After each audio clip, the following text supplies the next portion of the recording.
नमस्कार। ये महाभारत कथा पूरी तरह से वेदव्यास महाभारत के ऊपर आधारित है।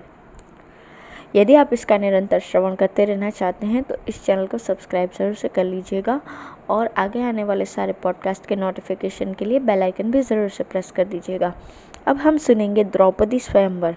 वैशंपायन जी कहते हैं, जन्मेजय, जब नररत्न पांडव अपनी माता के साथ राजा द्रुपद के श्रेष्ठ द्रेस, उनकी पुत्री द्रौपदी और उसके स्वयंवर महोत्सव के देखने के लिए रवाना हुए, तब उन्हें मार्ग में एक साथ ही बहुत से ब्राह्मणों के दर्शन हुए। ब्राह्मणों ने पांडवों से पूछा कि आप लोग कहाँ से चलकर किस स्थान को जा रहे हैं। युधिष्ठिर ने उत्तर दिया, पूजनीय ब्राह्मणों, हम सब भाई एक साथ ही रहते हैं और इस समय एक चक्रा नगरी से आ रहे हैं। ब्राह्मणों ने कहा, आप लोग आज ही पांचाल देश के राजा द्रुपद की राजधानी में चलिए, वहाँ स्वयंवर का बहुत बड़ा उत्सव होने वाला है। हम भी वहीं चल रहे हैं, आइए हम लोग साथ साथ चलें। युधिष्ठिर ने उनकी बात स्वीकार कर ली। सब लोग एक साथ ही चलने लगे। कुछ आगे चलने पर उन्हें महर्षि वेदव्यास के भी दर्शन हुए। रास्ते में बहुत से हरे भरे जंगल और खिले कमलों से शोभायमान सरोवर देखते हुए तथा स्थान स्थान पर विश्राम करते हुए सब लोग आगे बढ़ने लगे। साथियों को पांडवों के पवित्र चरित्र, मधुर स्वभाव, मीठी वाणी और स्वाध्यायशीलता से बहुत प्रसन्नता हुई। जब पांडवों ने देखा कि द्रुपद नगर निकट आ गया है और उसकी चार दीवारें स्पष्ट दिख रही है, तब उन्होंने एक कुम्हार के घर डेरा डाल दिया। वे उसके घर रहकर ब्राह्मणों के समान भिक्षावृत्ति से अपना जीवन निर्वाह करने लगे। किसी भी नागरिक को ये बात मालूम नहीं कि ये पांडुपुत्र हैं। राजा द्रुपद के मन में इस बात की बड़ी लालसा थी कि मेरी पुत्री द्रौपदी का विवाह किसी न किसी प्रकार अर्जुन के साथ हो, परंतु उन्होंने अपना यह विचार किसी पर प्रकट नहीं किया। अर्जुन को पहचानने के लिए उन्होंने एक ऐसा धनुष बनवाया जो किसी दूसरे से झुक न सके। इसके अतिरिक्त उन्होंने आकाश में एक ऐसा यंत्र टंगवा दिया जो चक्कर काटता रहता था। उसी के ऊपर वेदने का लक्ष्य रखा गया। द्रुपद ने घोषणा कर दी कि जो वीर रत्न इस धनुष पर डोरी चढ़ाकर इन सजे हुए बाणों से घूमने वाले यंत्र के छिद्र में से लक्ष्य भेद करेगा, वही मेरी पुत्री को प्राप्त करेगा। स्वयंवर का मंडप नगर के ईशान कोण में एक समतल और सुंदर स्थान पर बनवाया गया। उसके चारों ओर बड़े बड़े महल, परकोटे, खाइयाँ और फाटक बने हुए थे। उनके चारों ओर बंदरवानें लटक रही थी। भीतों की ऊंचाई और रंग बिरंगी चित्रकला के कारण वे महल हिमालय जैसे जान पड़ते थे। राजा द्रुपद के द्वारा आमंत्रित नरपति और राजकुमार स्वयंवर मंडप में आकर अपने लिए बनाए हुए विमानों के समान मंचों पर बैठने लगे। युधिष्ठिर आदि पांडव भी ब्राह्मणों के साथ राजा द्रुपद का वैभव देखते हुए वहां आए और उन्हीं के साथ बैठ गए। वो उत्सव का 16वां दिन था। द्रुपद कुमारी कृष्णा सुंदर वस्त्र और आभूषणों से सज धज कर हाथ में सोने की वरमाला लिए मंद गति से रंग मंडप में आई। धृष्टद्युम्न ने अपनी बहन द्रौपदी के पास खड़े होकर गंभीर, मधुर और प्रियवाणी से कहा, स्वयंवर के उद्देश्य से समागत नरपतियों और राजकुमारों, आप लोग ध्यान देकर सुने। ये धनुष है, ये बाण है और ये आप लोगों के सामने लक्ष्य है। आप लोग घूमते हुए यंत्र के छिद्र में से अधिक 5 बाणों के द्वारा लक्ष्य भेद कर दें। जो बलवान, रूपवान एवं कुलीन पुरुष ये महान कर्म करेगा, मेरी प्यारी बहन द्रौपदी उसकी अर्धांगिनी बनेगी। मेरी बात कभी झूठी नहीं हो सकती। ये घोषणा करने के अनंतर धृष्टद्युम्न ने द्रौपदी की ओर देखकर कहा, बहन देखो, धृतराष्ट्र के बलवान पुत्र दुर्योधन, दुर्विशा, दुर्मुख, दुष्प्रदर्शन, विविंशति, विकर्ण, दुशासन, युयुत्सु आदि वीरवर कर्णों को साथ लेकर तुम्हारे लिए यहाँ आए हैं। बड़े बड़े यशस्वी और कुलीन नरपति, जिनमें शकुनी, वृषक, बृहद्बल आदि प्रधान हैं, स्वयंवर में तुम्हें पाने के लिए यहाँ आए हैं। अश्वत्थामा, भोज, मणिमान, सहदेव, जयद्रथ, राजा विराट, सुशर्मा, चेकितान, पौंड्रक, वासुदेव, भगदत्त, शल्य, शिशुपाल, जरासंध और बहुत से सुप्रसिद्ध राजा महाराजा यहाँ उपस्थित हैं। इन पराक्रमी राजाओं में से जो इस लक्ष्य को भेद दे, उसके गले में तुम वरमाला डाल देना। जिस समय धृष्टद्युम्न इस प्रकार सबका परिचय दे रहा था, उसी समय वहां रुद्र, आदित्य, वसु, अश्विनी कुमार, साध्य, मरुद्गण, यमराज और कुबेर आदि देवता भी विमानों द्वारा आकाश में आकर स्थित हुए। दैत्य, गरुड़, नाग, देवर्षि और मुख्य मुख्य गंधर्व भी उपस्थित हुए। वासुदेव नंदन बलराम जी, भगवान श्री कृष्ण, प्रधान यदुवंशी और अन्य बहुत से महानुभाव स्वयंवर महोत्सव देखने के लिए वहां आए हुए थे। धृष्टद्युम्न का वक्तव्य सुनकर दुर्योधन, सल्व आदि राजा और राजकुमारों ने अपने बल, शिक्षा और गुण और क्रम के अनुसार धनुष को झुकाकर डोरी चढ़ाने की चेष्टा की, परंतु उन्हें ऐसा झटका लगा कि वो धमाक धमाक धरती पर जा गिरे। बेहोशी के कारण उनका उत्साह तो टूट ही गया, साथ ही उनके मुकुट और हार भी गिर पड़े। दम फूल गया। वह द्रौपदी को पाने की आशा छोड़कर अपने अपने स्थान पर बैठ गए। दुर्योधन आदि को निराशा और उदासता से भरे देखकर धनुर्धर शिरोमणि कर्ण उठा। उसने धनुष के पास जाकर झटपट उसे उठाया और देखते देखते डोरी चढ़ा दी।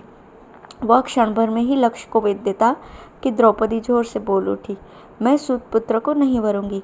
कर्ण ने यह सुनकर ईर्ष्या भरी हंसी के साथ सूर्य को देखा और फड़कते हुए धनुष को नीचे रख दिया।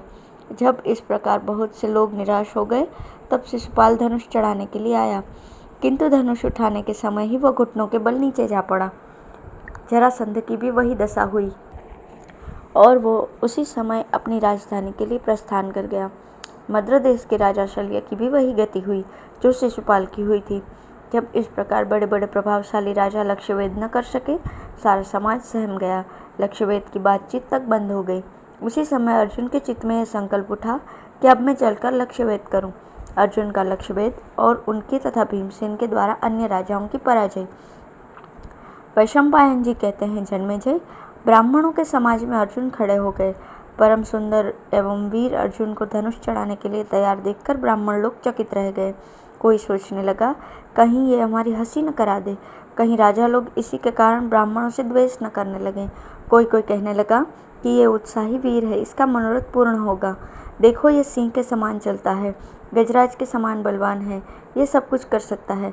यदि इसमें शक्ति न होती तो ये ऐसी हिम्मत करता ही क्यों? तपस्वी और दृढ़ निश्चयी ब्राह्मण के लिए असाध्य ही क्या है। ब्राह्मण अपनी शक्ति से छोटे बड़े सभी तरह के काम कर सकता है। परशुराम ने युद्ध में क्षत्रियों को जीत लिया, अगस्त्य ने समुद्र को पी लिया। इसे आप लोग आशीर्वाद दें कि ये लक्ष्यभेद कर ले। ब्राह्मण आशीर्वाद की वर्षा करने लगे। जिस समय ब्राह्मणों में इस प्रकार की अनेकों बातें हो रही थी, उसी समय अर्जुन धनुष के पास पहुंच गए। उन्होंने धनुष की प्रदक्षिणा की, भगवान शंकर और श्री कृष्ण को सिर झुकाकर मन ही मन प्रणाम किया और धनुष को उठा लिया। जिस धनुष को बड़े बड़े वीर उठा नहीं सके, रोंद नहीं चढ़ा सके, उसी धनुष को अर्जुन ने बिना परिश्रम उठा लिया और बात की बात में डोरी चढ़ा दी। अभी लोगों की आंखें अर्जुन पर ठीक ठीक जम भी नहीं पाई थी कि उन्होंने 5 बाण उठाकर उनमें से एक लक्ष्य पर चलाया और वह यंत्र के छिद्र में होकर जमीन पर गिर पड़ा। चारों तरफ कोलाहल होने लगा। अर्जुन के सिर पर दिव्य पुष्पों की वर्षा होने लगी। ब्राह्मण अपने दुपट्टे हिलाने लगे। अर्जुन को देखकर द्रुपद की प्रसन्नता की सीमा न रही। उन्होंने मन ही मन निश्चय कर लिया कि अवसर पड़ने पर मैं अपनी संपूर्ण सेना के साथ इस वीर की सहायता करूंगा। जब युधिष्ठिर ने देखा कि अर्जुन ने अपना काम कर लिया, तब वे झट नकुल और सहदेव को लेकर वहां से अपने निवास स्थान पर चले आए। द्रौपदी हाथ में वरमाला लेकर प्रसन्नता के साथ अर्जुन के पास आई और उसने उनके गले में वरमाला डाल दी। ब्राह्मणों ने अर्जुन का सत्कार किया और वे द्रौपदी के साथ रंगभूमि से बाहर निकले। जब राजाओं ने देखा कि राजा द्रुपद तो अपनी कन्या का विवाह एक ब्राह्मण के साथ करना चाहते हैं, तब वे बहुत क्रोधित हुए और एक दूसरे को कहने लगे, देखो तो सही, राजा द्रुपद हम लोगों को तिनके की तरह तुच्छ समझकर अपनी श्रेष्ठ कन्या का विवाह एक ब्राह्मण के साथ कर देना चाहता है। हम लोगों को बुलाकर ऐसा तिरस्कार तो नहीं करना चाहिए ना। ये हमें कुछ नहीं समझता, इसलिए इसकी परवाह न करके इसको मार डालना ही उचित है। इस राजद्वेषी दुरात्मा को छोड़ने का कोई कारण नहीं है। क्या हम लोगों में से एक भी ऐसा नहीं है जिसे ये अपनी पुत्री के योग्य समझे? स्वयंवर क्षत्रियों के लिए है, उसमें ब्राह्मणों के आने का कोई अधिकार नहीं। यदि ये कन्या हम लोगों की अप्रियक्रिया वर्ण नहीं करती तो इसे आग में डाल दिया जाए। ब्राह्मण कुमार ने चपलतावश हम लोगों का अप्रिय किया है, परंतु उसे तो ब्राह्मण के नाते छोड़ देना ही उचित है। राजाओं ने ऐसा निश्चय करके अपने अपने शस्त्र उठा लिए और द्रुपद को मार डालने के लिए दौड़े। राजाओं को क्रोधित देखकर द्रुपद डर गए। वे ब्राह्मणों की शरण में गए। द्रुपद को भयभीत और राजाओं को आक्रमण करते देख भीमसेन और अर्जुन उनके बीच में आ गए। राजाओं ने उन्हीं पर धावा बोल दिया। ब्राह्मणों ने एक स्वर से मृग चर्म और कमंडलू हिलाते हुए कहा, डरना नहीं, हम तुम्हारे शत्रुओं के साथ लड़ेंगे। अर्जुन ने मुस्कुराकर कहा, ब्राह्मणों, आप लोग एक और खड़े होकर तमाशा देखते रहिए, इन लोगों के लिए तो मैं ही बहुत हूँ। अर्जुन धनुष चढ़ाकर भीमसेन के साथ पर्वत के समान अविचल भाव से खड़े हो गए। मदोन्मत्त कर्ण आदि वीरों ने सामने आते देखकर उन पर टूट पड़े। सभी उपस्थित वीर युद्ध में ब्राह्मणों को मारना अधर्म नहीं है ऐसा कहकर उन पर आक्रमण करने लगे। अर्जुन और कर्ण का सामना हुआ। अर्जुन ने ऐसे बाण खींच कर मारे कि कर्ण युद्ध भूमि में ही अचेत सा हो गया। दोनों बड़ी वीरता के साथ एक दूसरे को जीतने की इच्छा से अपने अपने हाथों की सफाई दिखलाने लगे। कर्ण ने कहा, अजय, आपने तो ब्राह्मण होने पर भी ऐसे हाथ दिखलाए कि मेरी प्रसन्नता की सीमा न रही। आपके मुख पर विषाद का कोई चिन्ह नहीं है और हस्तकौशल भी बड़ा विलक्षण है। आप स्वयं धनुर्वेद अथवा परशुराम तो नहीं हैं। मुझे तो ऐसा जान पड़ता है कि मानो स्वयं विष्णु या इंद्र ही अपने को छिपाकर मुझसे युद्ध कर रहे हैं।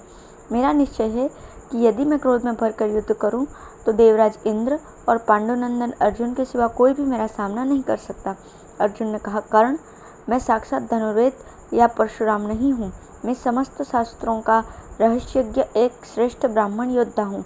श्री गुरुदेव के प्रताप से ब्रह्मास्त्र और इंद्रास्त्र का मुझे अच्छा अभ्यास है।